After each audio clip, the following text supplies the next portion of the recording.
Hey, everybody.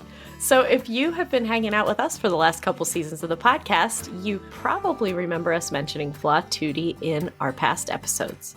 Our friend Molly Sharp, who incidentally was also a guest in season 1, started Flat-Tutti to share her awesome duet arrangements of standard viola rep, which are great for teaching, and it has now grown into a wide-ranging catalog of one-of-a-kind resources for violists and beyond. Steph, do you remember when we played one of the duets from a holiday bundle together? Yes, it's one of my most cherished holiday memories. Aww. But actually, one of my favorites is something that all string instrumentalists would love. It's called Making Double Stops Ring, a guided exploration of just intonation. And Molly actually shared the viola version with us last year, and I am not exaggerating when I say that it completely changed the way I think about intonation. No one has ever explained it to me like this before. I think that we all realize on some level that a B in all situations is not the same, but why? Yeah. Have you ever had that classic argument in a string quartet setting when you're trying to tune a chord and maybe we're playing that B and we're being told, no, it needs to go lower. No, it needs to go higher. It needs to go here. Wouldn't it be amazing to save all those hours for our string quartet students with no debate? We just know where it's supposed to go. Everyone agrees because there's only one way. Right. You can just gift them copies of this book. Yeah, exactly. Nothing personal. Just here's a book about intonation. Well, Molly has made it easy for all of us to play in tune. So whether you play viola, violin, cello, or bass, there's a version for you. You can find this pragmatic book, viola duet arrangements of classic viola repertoire, and so much more at VLATUTTI.com under Marketplace, or look in this episode's show notes.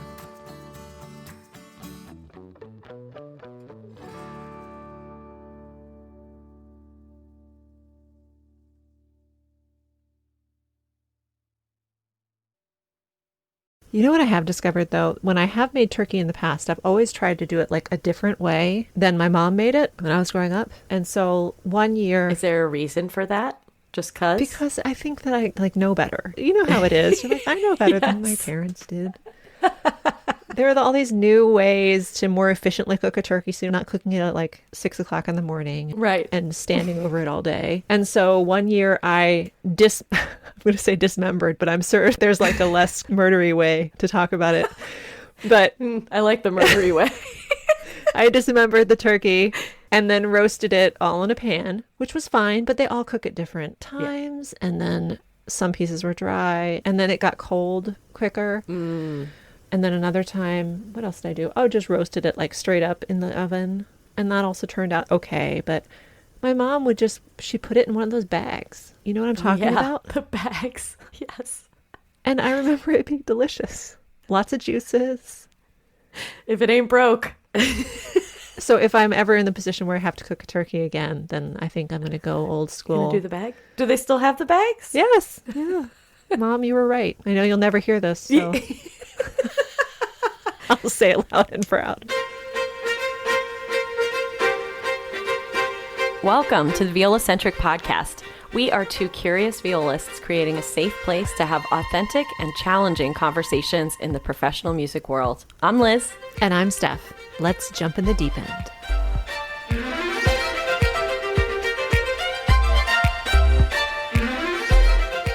How was your Thanksgiving? It was good. It was hectic. Yeah. It was crazy. Yeah. Because it was all, family again. Yep. Which was great. We all took our rapid COVID tests, so everyone was negative, and they all came over here, but I did not make a turkey. I did not make a ham because I find that stressful and I don't enjoy it.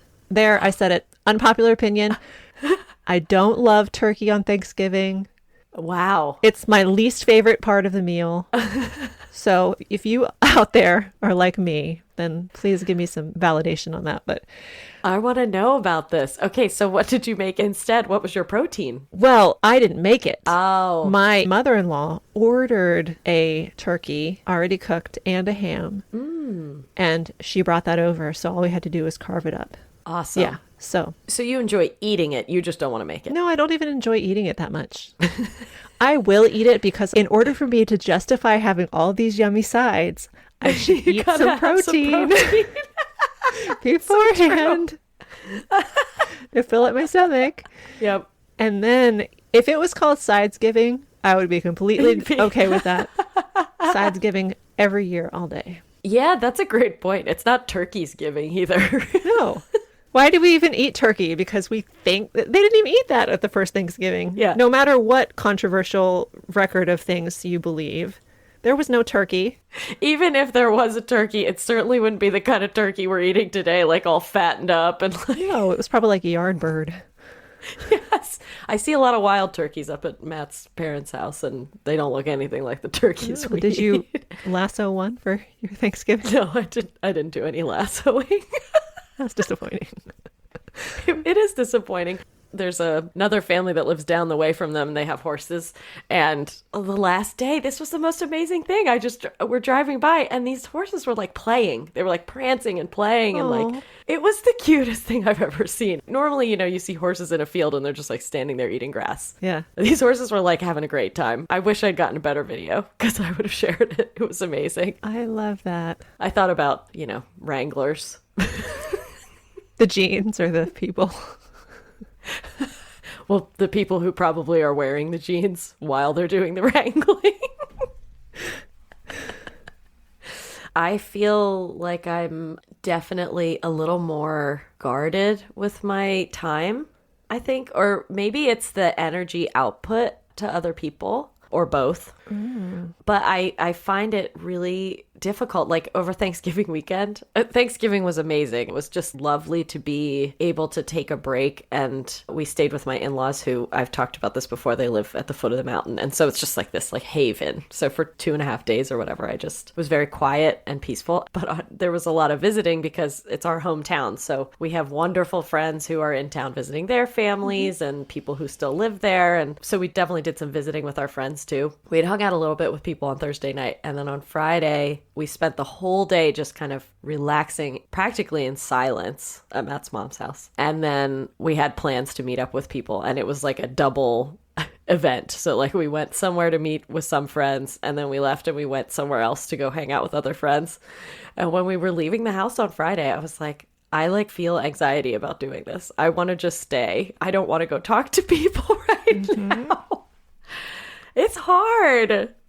Yeah. COVID changed me. Yeah, totally. Or it just made you aware of desires that you have had underneath the surface of being social. Yeah. Needs that you have that are just kind of glossed over before. I think there's some truth to that. Yeah. Especially, I think it is the energy exchange that's really tiring. Mm-hmm. It'll be interesting to see how that changes for you, if it'll come back, like exercising a muscle. Yeah, I don't know, because sometimes I think I just didn't even consider the possibility that it was draining for me, and I found ways to keep myself amped up for those kinds of days. Mm-hmm. Social lubricant, if you will. I don't know. We'll see. I mean, I'm still obviously, generally speaking, one of the most social ones in the room, but I can see that. Not much has changed. Maybe just internally. I'm learning the ways of the introvert. That's what it is. I'm bleeding off. What's a nice way to say that? Rubbing off on you. I'm not bleeding on you. That would be dramatic. Thank you for that. I feel like, we said this yesterday in our practice group. We're yin and yang here. And you've said a couple times how surprised you are that you actually like talking to people. Well, it's really interesting. I can say this because I don't think anybody in my family listens to this podcast. But growing up in my house, there was not sharing of feelings. Mm. There wasn't, tell me how you're feeling about what just happened to you. If you made me mad, tell me how you're feeling about that. Why? There was never an exploration of deeper feelings. And so for the longest time, this is through college, through the very beginning of my marriage, I did not share very much at all, because I didn't think that anybody wanted to hear what I had to say.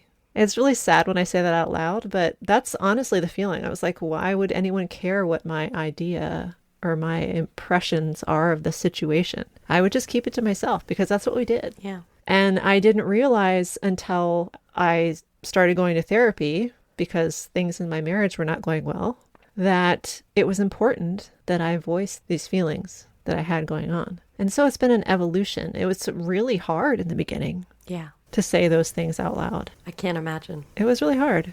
And that was a big, huge growth moment. It's still a process, but you would not recognize me if we met when I was 21. I'm completely different. It's crazy. That's so beautiful. Thank you for sharing that. Yeah. I think a lot of people will empathize with that. I think a lot of people have that experience. Yeah, I've done some reading recently about experiences growing up when if you feel like you don't have a place to go to process your feelings, however that might be, that's a very difficult thing to deal with in adulthood. It's work. It's like a lot of work.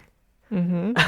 Mm-hmm. For sure. And it's a lot of putting yourself in an uncomfortable position. Yeah. And luckily I was able to do that through therapy. Yep. And that was a safe place for me to just say all the stuff that was on my mind and that was inside of me. But it's interesting. I think that introversion and extroversion are real things. But I also think that there's a possibility that there's some kind of dysfunction in either of those. And that when you bring that dysfunction to light, it can kind of move you more towards the middle. Yeah. I love that so much. Okay, I need a second. I need a second to let that sink in. Yes, because if I think about it from that perspective, you've come out of your shell a little bit because you've been more comfortable expressing yourself. Mm-hmm. For me, if I look at it from the same lens of going through this period of time where I was struggling a lot, only my struggle was like, I felt like I was giving everything to everybody all the time. And I hit this wall of, I'm not doing this anymore. I just shut down and entered therapy into my life. So through my experiences with therapy, it's been about focusing on going inward and being a little bit more in tune with what's actually happening with myself versus what's happening with everybody else around me. And maybe that is why it feels a little bit like I don't necessarily need to be out and in the world all the time in that extroverted way. And it feels more comfortable to have that introverted time. That's cool. Yeah. That was an aha moment. Yay. And now we're getting back into it, you and me. Yes. After having a little break. It has felt good to get back into the swing of things here. I've sort of missed the consistency of that every other week, getting something new out and hearing feedback from those of you who listen. It's kind of funny to like get into a groove and then be interrupted from it. And of course, everybody knows that wasn't the plan. Yeah. But we were taking a break regardless, I guess. This is an interesting thread of thought about taking breaks. Yeah, for sure. When is it important to take a break? Well, when you're sick and you cannot speak and your job is to podcast. I think that's probably a good clue. Oh, you guys, I tried everything I could to make my voice sound normal. I tried so hard.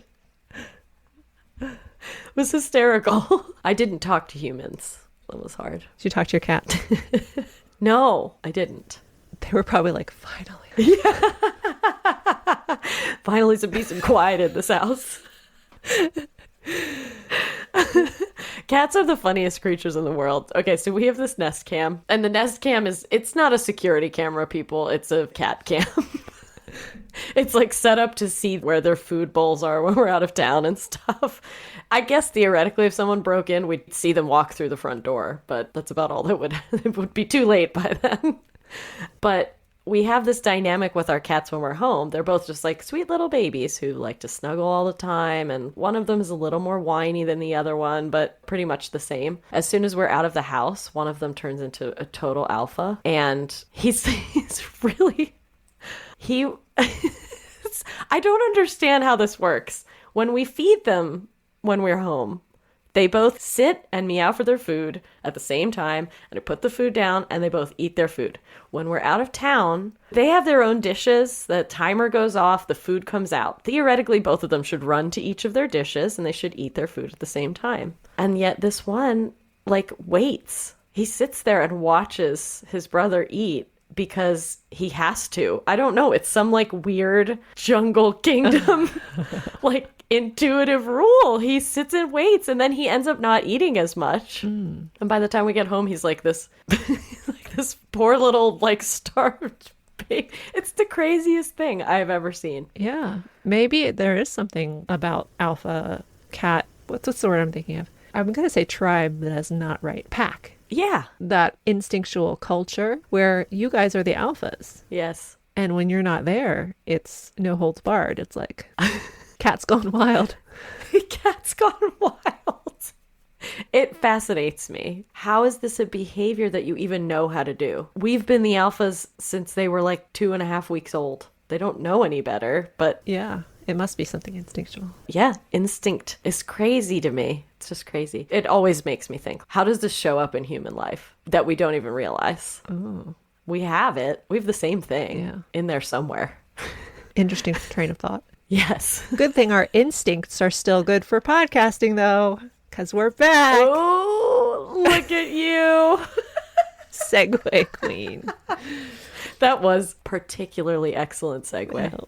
Well, we are just thrilled to be back, and we get to start off after our hiatus with a friend of ours, Sandy Choi, who is, I would call her a musical activist. What do you think about that? I like that. I think that's good. Everything she's involved in is something innovative and on the frontier of changing the way that we do things in music. Yeah. We spent a lot of time discussing her experience with her relatively new role with the DC Youth Orchestra Programs here in the Washington, D.C. area. We spent a lot of time on that for a reason. It's a really fantastic organization and, in my opinion, is a model for what a youth orchestra program could do in communities anywhere. Yeah, it was really interesting. It was really lovely to talk with her in a little more detail. I mean, we've talked about this. I feel like we only scratched the surface of what we could have discussed with her. Mm-hmm. Mm-hmm. She's done so much. Yeah. Yeah. So I hope you enjoy this conversation with our friend Sandy Choi. Hello all, Liz and Steph here. As you know, Liz and I choose our sponsors because we really and truly value authenticity. We can talk most easily about things that we love and use regularly, which is why Potter Violins is such a natural partnership. Yes, Steph and I both have been taking our violas to Potters for years because we know they're a shop that really knows about violas. Their luthiers are some of the best in the country, and I trust them completely with my wooden baby. And not only that, but I'm actually bow shopping right now, which can be overwhelming. But I always go to Potters first because I trust them to help me find the perfect one for my instrument and playing style. Yep, both Steph and I found our violas there. Bottom line is that we both love the Potters team, and we're thrilled to welcome them as a Season 2 sponsor. If you're interested in learning more about what they offer, you can find them at potterviolins.com and at potterviolins on Instagram. When our friends Tigran and Aaron designed the Arcrest, they were trying to design a shoulder pad that lets you move freely and that didn't dampen the sound of the instrument. But they shared with us that at first they actually didn't realize one of the biggest benefits. Adjustability. Mm-hmm. Did you know that you can place the Arcrest just about anywhere on the back of your instrument within reason? And in fact, Liz and I have our Arcrests in completely different positions. And that makes sense because we have completely different bodies. That's right. The Arcrest is adjustable to fit your body, your playing position, your instrument. You can find what position works best for you, and even if you make changes to your setup or instrument, the placement of your Arcrest will change with you. It's really simple. Mm-hmm.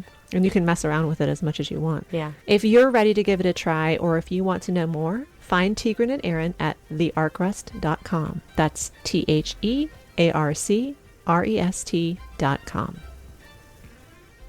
Our guest today is arts advocate and performer Sandy Choi. Sandy works with the DC Youth Orchestra Program. She's their community engagement and digital media manager. And she's also known for her involvement in the chamber music scene here in DC. She works with trailblazing groups such as the Inscape Chamber Orchestra, Urban Arias, and the Balance Campaign. And Liz and I know Sandy as a fellow freelancer, and we're always amazed at the projects that she has going on all the time. So we are just so thrilled to welcome our friend Sandy Choi. Totally. It's such a treat to be with you on this. I've been admiring your handiwork with this podcast for a while, and as a non-violist, I feel especially honored to be a guest. Thank you for having me. Thank you so much for being here. I mean, we feel like what we talk about here, it applies to all musicians or all freelance musicians especially. Absolutely. DCYO, your involvement is very new. Yes. So I started working with DCYOP in this new manager position back in the spring. But my involvement with DCYOP actually goes back a few years. I worked as a chamber music coach in their intensive summer program. Awesome. Which usually takes place on the GW campus. And it's really for more advanced students to get some experience learning to play chamber music with some of their peers from the youth orchestra. And it was such an amazing experience. I was really blown away by not just the level of talent of the students, but just the camaraderie and the staff and the way they interacted with each other, especially. It was just such like a warm, friendly, familial environment. It really left an impact on me. And so for a number of pandemic and non-pandemic related reasons, I was looking for a more 9-to-5-ish job earlier this year. This position happened to catch my eye, and I thought, well, this sounds kind of cool. So I thought, well, I'll talk to my friends there and apply and see what happens. And the stars aligned. It all kind of worked out. So the role they hired me for has two parts to it. One is the community engagement piece, which is, as I see it, really growing and building our relationships with not just our families, but our community partners and other organizations in the DC area. So there's that aspect of it. And then there's the digital media aspect, which is all the social media accounts and the website, just kind of trying to get a sense of what the landscape looks like out there and if there are things we should be engaging with more to grow our outreach and our audience. It's been a lot of fun. I mean, first of all, you can't think of an organization that's an easier sell than DCYOP. They are an institution that have been part of the DC landscape for over 60 years now. Wow. And they're an organization that they walk the walk. I mean, everyone loves to talk about the importance of diversity and equity and inclusion. And for the most part, we all have really great intentions around these very big principles. But this is something that has just been part of the DNA of DCYOP from day one. So when you get to see the groups, the classes in action, and you see how the organization operates, it's something really special.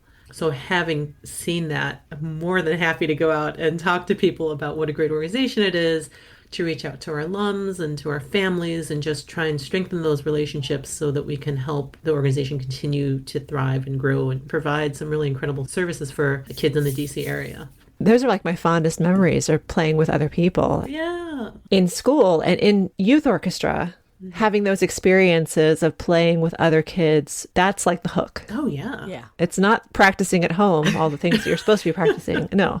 It's making music with others. It's true. And what an important part of education. How do you make it accessible to the most kids in DC that you can?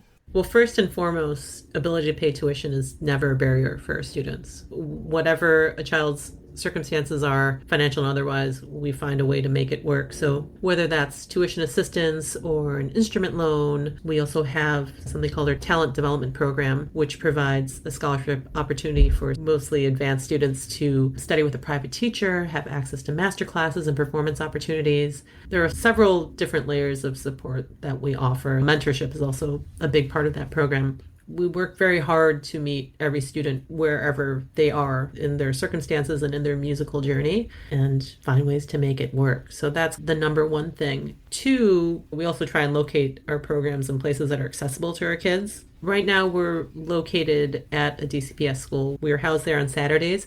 We also have a number of after-school programs that we run in elementary schools in the DCPS system across the city. We try and really get out there into the community where kids are really hungry for these sorts of programs, and then also make ourselves accessible on Saturdays to kids who want to come and join our ensembles.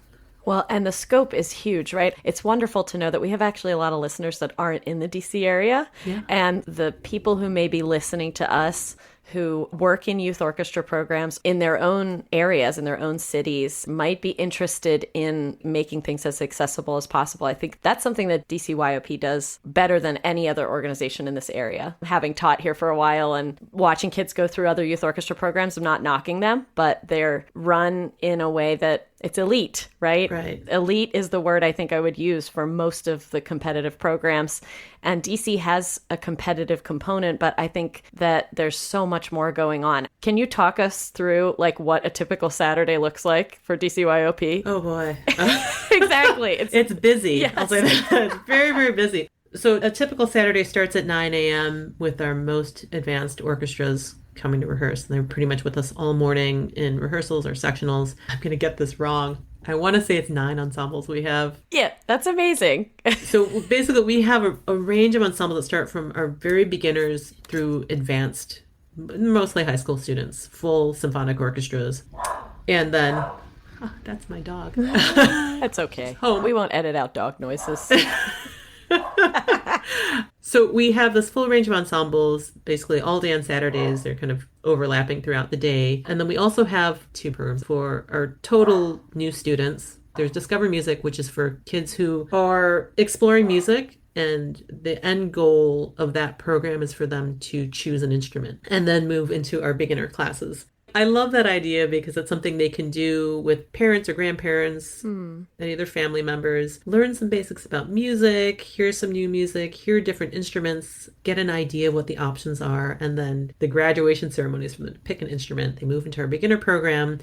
And then they have small group classes on Saturdays with a parent or a guardian, and they get to learn the basics. The way it's designed right now is a year-long course, so it's a fairly big commitment. They work towards a performance at the end of the school year, and then from there they can continue in the beginner class, or they may be able to move into our beginning ensembles, which gives them a chance to start playing with some other kids in a string ensemble or a wind ensemble, and then grow through there. And it's really incredible to see how many students we have who have progressed through so many ensembles all the way up to the top orchestra. I'm pretty brand new around here, but I think for a lot of our team to just sort of see these kids growing up is something really amazing. And most of them aren't going to go on to become concert artists or to even really study music in any serious way, but it's such a fundamental part of their development as young people. And this is something that we've really been thinking long and hard about, especially these last few months since I've been there, about what exactly we are trying to provide students with. I mean, you mentioned how a lot of youth orchestras, and I know it's not just here in DC, but in general, the idea is that these are very elite organizations, training organizations, and these kids are going to be playing Strauss tone poems and Beethoven symphonies, and they're going to go on to Juilliard and all of these things, and they're supposed to be the best of the best. Right. We've really been working to define or redefine what excellence means for our kids. Yes. I love this so much. Yeah. It's so great because, we talk about meeting kids where they are, and we talk a lot about development of these kids as like whole human beings, right? We're not just training them to be musical machines. Yes. We want them to work hard at the technical skills and learning about the music they're playing and musicality and all these really important skills. But we also want them to develop skills that are going to help them in all other areas of life. We all know the value, right, of a musical education and what it has done for us as human beings. But we really wanted to put that at the forefront of what we do as an organization and teach these kids that, hey, this is a really great opportunity to learn how to work with others, how to be a team player, how to be patient, how to when to be like a soloist and when to be like an accompanist, what to do when you hit a really difficult challenge and how you break that down and approach it and how you ask for help and all of these things that can help our kids in every aspect of life. And one of the things I love is when I see our alums out there thriving in fields that have nothing to do with classical music. Yes. But a lot of them come back and they talk about how important this experience was for them in teaching them valuable life skills, but also the relationships that they create and that they sustain. So I love that that's something we've taken as a priority and is something that we stand by as a defining feature of our youth orchestra. And it doesn't mean that our kids aren't awesome musicians, because they are. They're fantastic musicians, but I think we also feel that by focusing on all these other areas of what it means to be like a good human being, that strengthens their ability to also be excellent musicians. I love that so much. It almost seems that your organization is just like filling a void in the community, where instead of it being like an exclusive experience, it's an inclusive experience where everyone can learn these tools. Absolutely. I wonder if this is the way that they do things in Europe. They have much more of the musical culture there because music is a part of their education, much more than it is here. And I just love that you're just kind of filling in the gaps for these kids where, like you said, they're not all going to be performers ultimately, But there's so much to be gained from this education, and you're giving it to these kids who really need it. Yeah, absolutely. A big part of it as well is not just presenting them with, this is what an orchestra is and this is what kind of repertoire you play in the orchestra, but also listening to the kids in terms of what their interests are. Yes. And making sure that the repertoire we're presenting to them is more reflective of our students and where they're coming from. Yes. Totally. One of the really great projects we have going right now is in conjunction with NOI over at University of Maryland. And it's the K through 12 New Music Project. And this grew out of the work of a student at University of Maryland. She had a fellowship with the Sphinx Foundation. The goal basically was to commission works by more diverse living composers. And so we have a number of new works that we're going to premiere this season. One is actually a local composer, Adrian Sims, who's from Maryland, and a number of other works that'll be sprinkled throughout the season. We've got another commission by Kerwin Young, who most people would know as a member of Public Enemy and a Grammy-winning producer. That's awesome. He's like a legend. He's writing a new work for one of our advanced youth orchestra groups that will premiere in the spring. It's a difficult problem, right? This idea of representation in classical music and the orchestral repertoire. And I appreciate so much that we're doing this at the level of students. Yes. Because I think it's something that the big orchestras talk about a lot and they're working on it. But people forget how important it is to give kids access to music by composers who look like them, come from the same places as them, have the same experience as them, and how that builds throughout their entire lives in terms of how they see themselves represented, what they're listening to, like how they engage with classical music. So I'm excited that we're doing this, and I'm hoping that this will also help a lot of organizations see what the process is really like. Sometimes I hear advocates for greater inclusion and diversity in classical music kind of toss out this idea of, well, if you want to program more Black composers or more Latinx composers or more Asian composers, just Google it, which I 100% get the sentiment behind that. But I also feel like we are either at or gone past the point now of just Googling it. Yes. Because that kind of gets you so far, but there are a lot of real obstacles, right? We've run into this problem with Balance Campaign, my new music chamber group. We're constantly looking to program more diverse composers and just go beyond what the standard canon is. But sometimes it's really hard to find a composer because their website's no longer active, or they don't have perusal scores or clips of their pieces. And so you have to really be willing and able to invest a lot of time in the process. Right. It's worth it. It is totally 100% worth it, but it does take a lot of time and effort and person power to do. So I think the more that we can demonstrate what that process looks like and how to go about doing it in a successful way, the better it's going to be for all these organizations who I really believe want to make progress in this area. It's just really challenging. Yeah. I've shared before that I play in a string quartet, that we run a chamber music program as well. We coach advanced string quartets every week. And traditionally, the first concert of the year is always classical composers. And pre-pandemic, it was, not surprisingly, always Mozart and Haydn. It was full programs of Mozart and Haydn. That's what we always did. And we really are invested in more diverse programming. And what we're aiming to do is filter these composers into the canon without making a big, like, hey, we are featuring this. For example, we put Joseph Bologna on our program this year. I had these 4 young boys playing this quartet, and I'm talking to them about the quartet. I'm actually not really going into detail about the history of the composer. I'm just talking about the piece.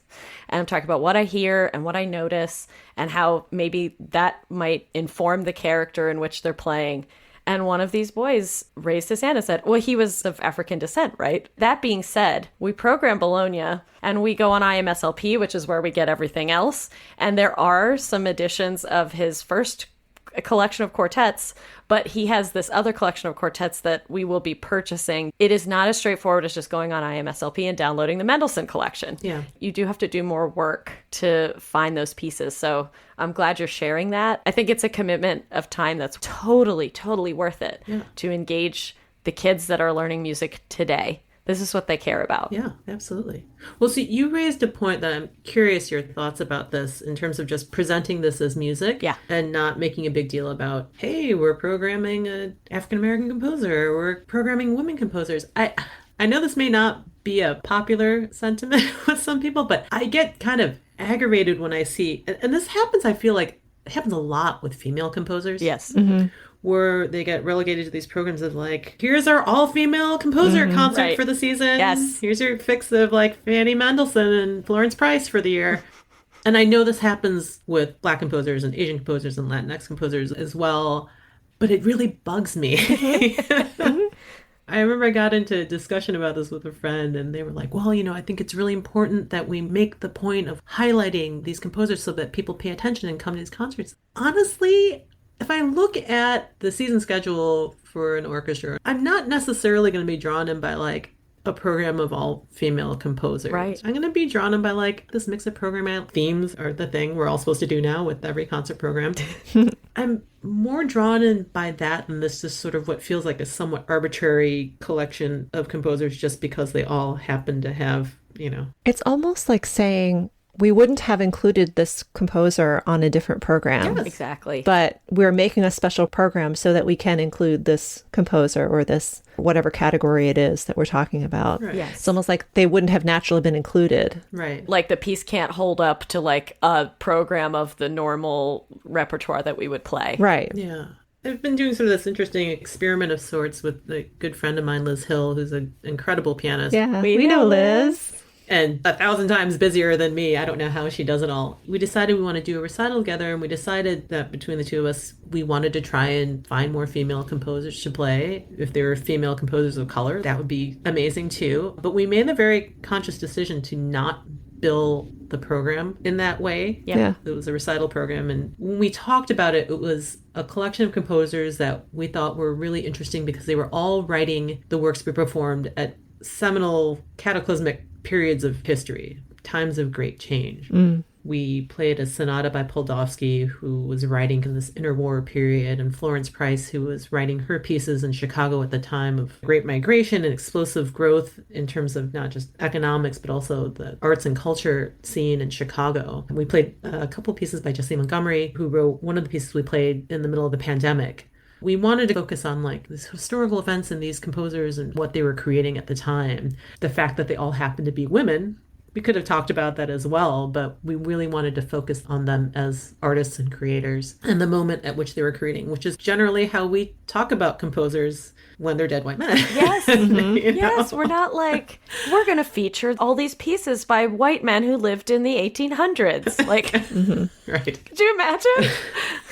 Well, hopefully we're just at a point on this trajectory. I think so. When you go to a doctor these days, maybe 10, 15 years ago, you'd be like, oh, I'm going to a woman doctor. A woman doctor. A lady doctor. Well, you know what I mean. It's 100% what people would say. Yeah. You're so right. It just makes me laugh to think about it. Like, it's what my dad would say. She's a lady doctor or something like that. I was literally hearing my dad say, oh yeah, I had a woman doctor today. These days, you don't say that as much. I just say, I went to my doctor. So hopefully we're on this trajectory where people just become known as composers. That is what I love about exactly what we're talking about. You create a program of music, and that program might include some incredible Mozart quartet, but it could also include a person of color who is a composer or a woman who is a composer, and it's just normal then. Yeah. Completely normalizing it. Yeah. Not to mention, I just love this project you have going with the youth orchestras, commissioning new pieces by people now because, Yes. Yeah. this takes me right back to the last conversation we had with Steph's friend Brian. Brian. About how people have things to say now. Absolutely. We're going through an immense amount of growth and change and turmoil, and life is difficult. And yeah, no offense to all of the history of our music. We all love it, but there's just so many things to say now. And that's what's relevant to our youth. Yeah. I had another quartet of girls I've been working with for a long, long time, and they are like not jazzed about playing Mozart. They want to be playing something by a woman. They want to be playing something by a person of color. They want relevance. Yeah. Yeah. Not that we can't make Mozart relevant. I promise you, everybody, we are coaching them for a love of and appreciation of Mozart. But they're thirsty for something different. They are certainly so much more aware that there is a whole world outside of the traditional classical canon, I think. So yeah, they're always excited to be presented with new music and composers they've never heard of and just kind of expand their horizons. Yeah, it's so interesting to see them becoming more informed in that way than, like, to be fair, some of our colleagues. It's really fascinating to me. Well, I'm just going to be real here. And I would say probably like 10 to 15 years ago, playing in an orchestra, you see new music on the program and you're like, giant eye roll. 100%. Oh my God, what is this that we're going to have to play this week? Yeah. Yes. And I don't know what that speaks to. That speaks to the lack of exposure to new music when you're being educated, or the quality of the music. I don't know. I mean, I think it's some of both. Yeah? Yeah. You know, I think... Well, not every new piece written is going to be a masterpiece, right? Well, No. Right? That's the thing. I mean, imagine how much crap was written, in like Mozart's time. Yes. There was probably a lot. They just didn't get disseminated as much because people had to write that stuff out by, Right. Hand. Yeah. Had to copy it. There was no interwebs. I think they're probably examples of groups that have programmed music because they thought, oh, well, like, here's a Black composer, here's a female composer, we should put them on our program, without really, like, taking the time to look at the music as music. Totally. Which is really unfortunate because that's just a disservice to everyone. I feel like groups in general are being more thoughtful about selecting the repertoire. Mm-hmm. I gotta be honest, the number of times I see Fanny Mendelssohn or Florence Price programmed, and not to say that either of them are like not great composers, they wrote a bunch of other stuff too. Besides the same like 2 or 3 pieces that everyone wants to program because they're known quantities. Right. Or there are all these other composers you could program too. Again, it's just a matter of putting in the work. But I do feel like people are starting to do more of that, which is better for everyone.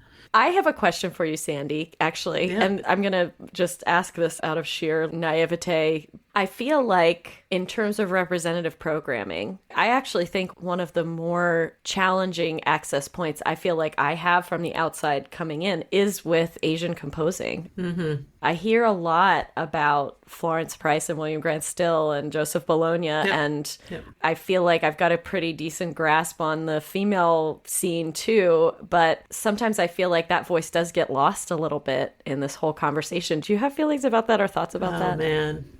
No, none at all.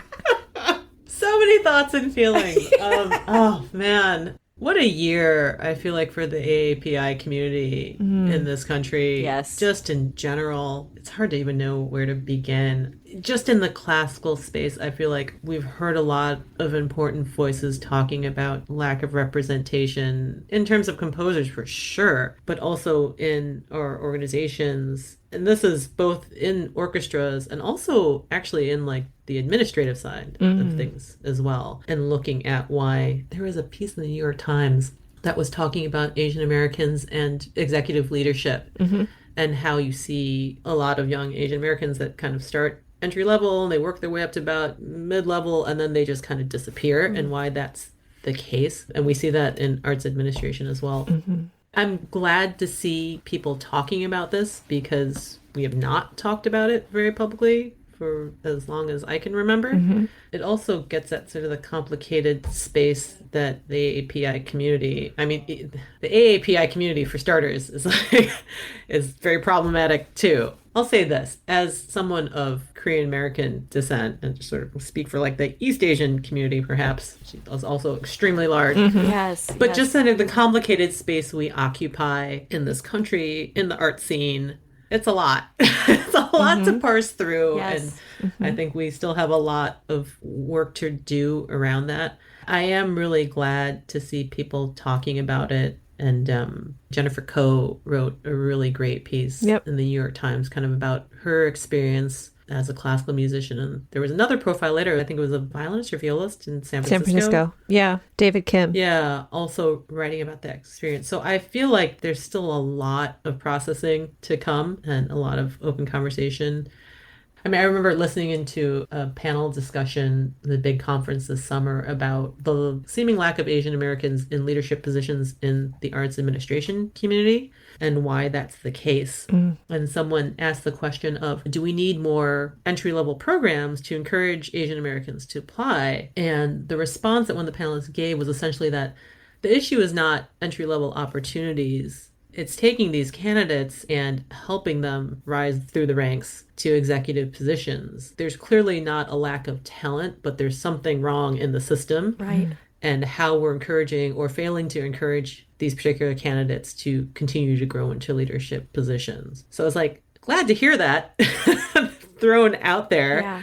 There are clearly many, many talented people who would like to excel in this particular area. But the idea that we do need to kind of look at the systemic issues and the structural issues and what we can do better, I think is some progress. Going back to composers in particular, this is something I've really struggled with because I feel like I've done really well in a lot of areas in terms of educating myself about all the amazing composers who are out there, living composers, but I've had a really hard time finding specifically East Asian composers. I think some of it is just because it's not that I haven't found them, but they don't necessarily write for my instrument or they don't write for my ensemble's very particular instrumentation. And I need to put more thought into why that is. I am curious, and I haven't really talked to many composers about this because I can certainly see how it's a lot easier and more accessible to write for, say, piano. Right. And to get your work performed as opposed to writing for, I don't know, a Piro plus percussion ensemble.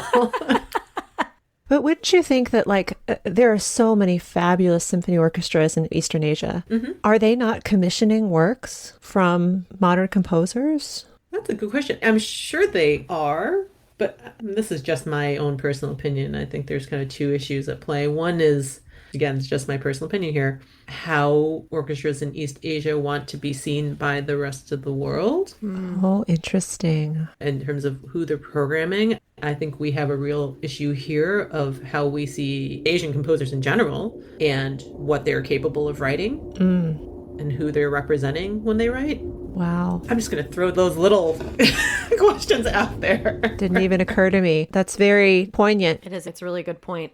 I played a piece for quartet, just a movement of it, and it's written by a Chinese-American composer, Chen Yi. Oh, yeah. Okay. I think she's in Midwest somewhere. Yeah.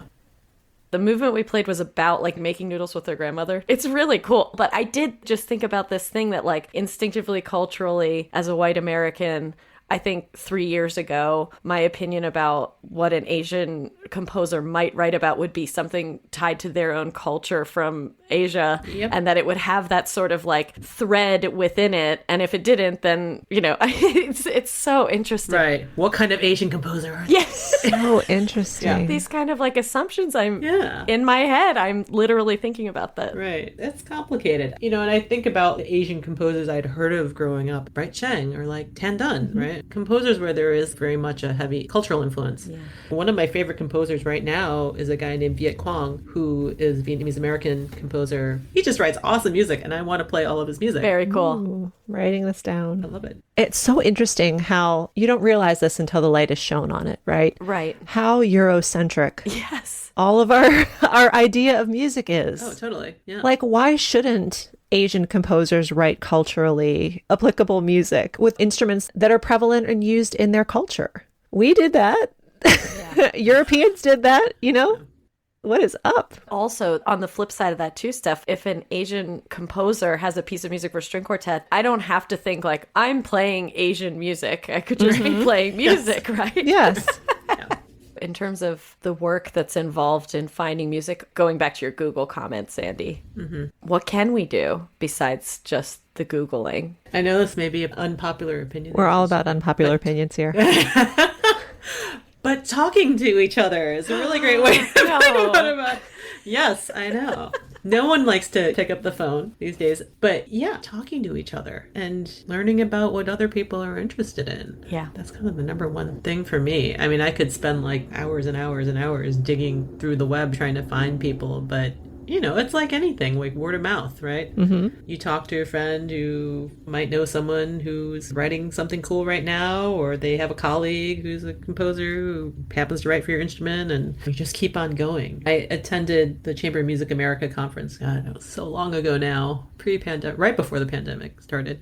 And it was a wonderful opportunity to meet people that I don't even know that if I had found them online that I'd been like, I'm going to go down this rabbit hole and learn more about this person. But you make that personal connection. Yes, the networking. I do think it's really important that we talk to people, I should specify, outside of our sort of normal boundaries, our normal comfort zones, and just forcing ourselves to stretch a little bit and expand our horizons is always a good thing. Yeah, absolutely. I'm going to circle back to DCYOP here, just because I think the way it's structured is so smart. And we've been having these conversations here and there on the podcast about how the change occurs. And we're a podcast for our fellow freelancer who have been carving out their careers for a while and are in roles of influence with students, whether that's your private studio or you work in a youth program or you teach or whatever it might be in a school. DCYOP has an advanced orchestra, and you can have your excellence of technique and mastery of the music. You can have those goals in mind. But this idea that excellence of the human being is more whole than that, and about accessibility, the fact that you have those entry-level programs, I think, makes a huge difference, because that's where the breakdown occurs. And I was just thinking about it, too, from a larger standpoint. All these things we're talking about in terms of progress, how much of that starts from the people who are learning music now and understanding it in a new way that we didn't. And then the little increments of progress we make in our own world. I think to ensure the survival of classical music, I mean, anything we can do to make music making in general just kind of part of kids' everyday normal existence is a huge win. Because it used to be that playing the piano in your house or going to concerts or listening to concerts on the radio were things that were kind of part of family existence or kids' education. And it's much, much less so now. So any way we can help incorporate that into the childhood experience, I think is really great. I also kind of see this all part of this larger trend of the increased accessibility of the classical music world. And I've been thinking about this a lot lately because of NFTs. I'll get back to that in a second. And also like the pandemic and just the ways we've had to all to kind of pivot and re-examine how we present music and interact with audiences. Changing the medium of communication for sure, but also like the degree of accessibility, the degree to which we not just present our professional selves on a stage, but we present ourselves more and more as people. We have our TikToks and we do our Q&As and Facebook Live with our fans. Yes. How that changes the way people perceive classical music and what it's all about and how they interact with it. The NFT thing came up this week because I was doing a little bit of research and learning about the ways in which some artists are basically offering shares in music that they're producing. Oh. Where, in very, very basic layman terms, the way I'm understanding it is that you invest and own a piece of this music and are able to, let's say, remix it and create a new product, turning the idea of the traditional recording contract on its head. And instead of relying on the investment of a big studio label to produce your music, it's kind of like a crowdfunding yes. idea, but drawing from your audience and having them invest. What I thought was really cool is not just investing in your ability to produce your music, but also then engaging in the creative process as well, which is something I think that's real new for our industry. Oh, yeah. And could be really cool and could potentially really reinvigorate what classical music's identity is in this world and what it could be. I'm trying to look at all of this positively because I know there's, especially with the pandemic, been a lot of worry about can classical music survive? And I think we all know it can't survive in the format it has endured in. Right. But it does make me think perhaps a little more positively about what it could become and how it could become something that's more meaningful for a broader audience. I agree. I've always felt like the term classical music is just kind of unsatisfactory. Agreed. As a descriptor of what we do, because it almost has this air of, here we go again, but exclusivity, right? Right. Yeah. And I feel like what we're doing right now, post-pandemic, is making it more inclusive. It's not just traditional classical music, it's just music. Right. Yeah. So I guess it just depends on what we're qualifying when we say classical music. Are we talking about instrumental music? Are we talking about instrumental and vocal music? I don't know. Let's open it up for for suggestions. Here's a question for you. So my son, at every violin lesson, he has to do like a special listening, right? Where we pick some piece of music listens to, and he has to talk about the name of the piece, performer, the composer, what period the composer is from. And I just hadn't thought about it. So we used to talk about modern composers or 20th century composers. I was like, so what about all the composers who've been writing in the last 20, like, what are we now? Yes. Yeah. What does modern mean anymore? You know? Yeah. Does it just mean anything from the Romantic period on? Is that modern? I don't know. Or even better, why do these periods of music before 2000, before 1900 get their own like special names? And now we're just like everything written after 1900. Right. Yeah, So exactly. true. Our music historians are going to add us because we're going to be like, I know. Please do. If we have any music historians, will you at us? Will you tell us what we're supposed to call I would love to know. yeah. I played some Barber the other week. I was like, oh, well, like, this is, but like. Also, it was written like 70 years ago. Right? It's like a long time ago. Yeah. The turn of the century was like Turned 120 2 years centuries ago. Right. Yeah.